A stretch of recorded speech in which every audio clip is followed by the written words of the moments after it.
মানব শেষ যুদ্ধ শুরু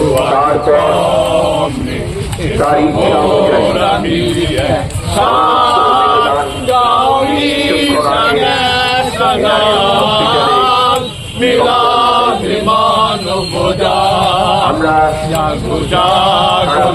বাংলার লাল পতাকা অর্ধনির্মিত অবস্থায় রেখে শহর পরিক্রমা করতে বেরিয়েছেন।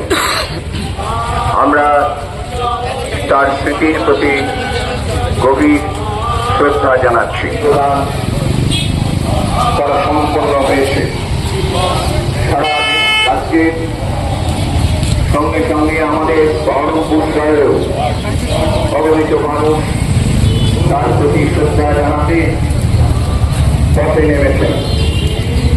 আমরা সকলের কাছে আবেদন, আমাদের সুষ্ঠুভাবে সম্পন্ন করবার জন্য সাহায্য করবেন।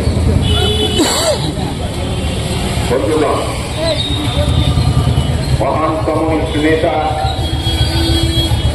এবং পশ্চিমবাংলার প্রাক্তন মুখ্যমন্ত্রী কমরেড বুদ্ধদেব ভট্টাচার্য গতকাল নিজ বাসভবনে সকাল 8:20 শেষ নিঃশ্বাস ত্যাগ করেছেন। গিয়ে কমরেড বুদ্ধদেব ভট্টাচার্যের তার যে দেহ, মরদেহ তিনি দান করে গেছেন চিকিৎসা বিজ্ঞানের উন্নতির জন্য। এনার এসে বিকাল 4টের সময় তার দেহ দান করা হবে। ফলে সারা রাজ্যব্যাপী আজকে মিছিল হচ্ছে।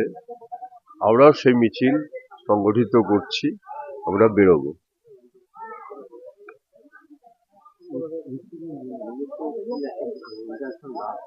হ্যাঁ, মিছিলে সকলেই মৌন থাকবে, শুধু ইন্টারন্যাশনাল গানটা গাওয়া হবে, আন্তর্জাতিক গানটা গাওয়া হবে।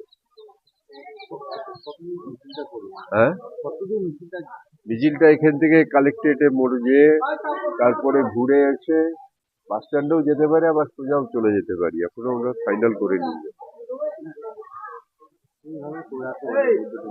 হ্যাঁ, স্মৃতিচারণা বলতে এই কথা আমরা কালকে বহুবার বলেছি। তিনি আদর্শের অবিচল থেকে নীতিহীন কাজ, কখনোই কোনো নীতিহীন কাজ প্রশ্রয় দেননি এবং নীতিনিষ্ঠভাবে তার জীবনযাপন সংগঠিত করেছেন। সততার একটা উল্লেখযোগ্য দৃষ্টান্ত, যা কেউ আঁচড় কাটতে পারবে না। এবং তার জীবনে সংগঠন, গণসংগঠন, পার্টি সংগঠন গড়ে তোলার ক্ষেত্রে অনেক অবদান আছে। যেমন আমাদের জেলায় উনি যখন 68 সালে যুব ফেডারেশনের প্রতিষ্ঠাতা সম্পাদক হলেন, তারপরে 70 সাল থেকে আমাদের জেলায় আসছেন। আমাদের জেলায় সমস্ত ব্লকে গেছেন, ঘুরেছেন, যুব সংগঠনের কর্মীদের সঙ্গে মিলিত হয়েছেন, কথাবার্তা বলেছেন, আলাপ আলোচনা করেছেন এবং নিচে সাধারণ কর্মীদের মনোভাব বুঝে তিনি উপরে গেছেন, আবার উপরের সিদ্ধান্ত নিচে নিয়ে এসেছেন। এইভাবেই আমাদের জেলার সংগঠনকে শক্তিশালী করেছে।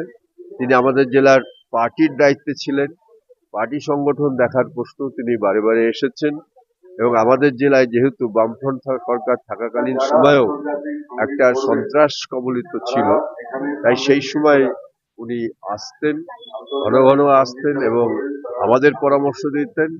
প্রশাসনকেও যা বলার তা তিনি বলতেন। এইভাবেই পার্টি ও গণসংগঠনকে পরিচালনা করতেন। ব্যাস, ছেড়ে দেন।